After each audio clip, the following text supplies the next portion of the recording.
Folks. Today we're going to flip through this Linkage magazine,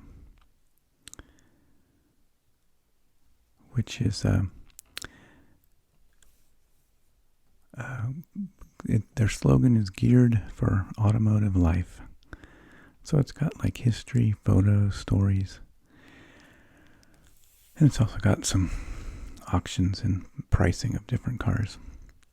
So this issue is speaking to the era of 1963-64. Now, these magazines have amazing photos, and this thing is 185 pages. So we're not going to be able to do the whole thing page by page in great detail like I do with some of the other flip-throughs, but you'll see some amazing stuff. There's ads for auctions.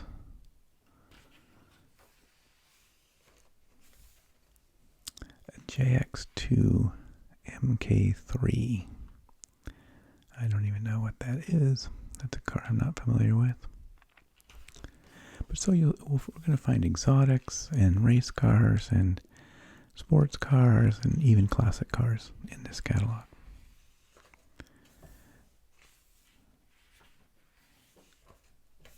Some Grennans of Newport watches. Well, I guess that's maybe the store. These are Alexander Shorokov watches. And over here you've got your exotic cars. Probably on at auction someplace. So here you can see this table of contents. So again, we're not going to be able to go through it all.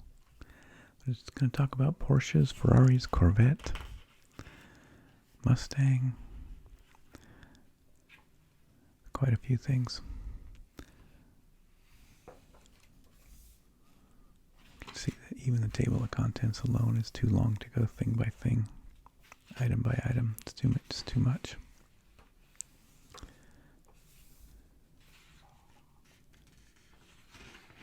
(1963-64) was an important era in the car world, and it was when a young car fan became a lifelong automobile enthusiast. Where and when the passion became real. So this is this author, Donald Osborne. I assume that's a picture of him there. And he's sort of telling his story of how he became passionate about cars. Here's an ad for Goodwood Revival. That's in England, if you've never heard of it. It's a big car event. Goes on for days. A lot of stuff goes on there. We have the Monterey Historics here in California, which are kind of a tiny, tiny version of that. A little bit. Another watch. Here is a 1955 Maserati A6 GCS/53. Looks like it's available at auction. Let's see, are they listing a starting bid or anything? No. Here's somebody that builds rovers, builds up rovers, makes them into more aggressive vehicles. Stretching the car year past September. Here's a big old Lincoln with suicide doors, convertible.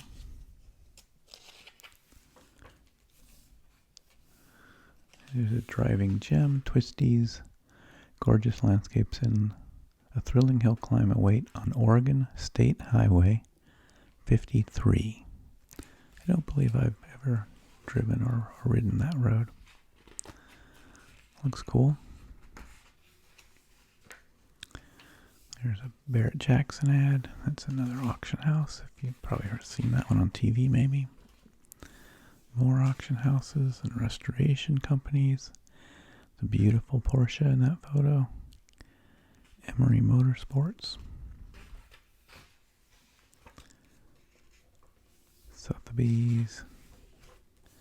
Capturing the most beautiful race in the world. One photographer's exploration of the 2021 and 2022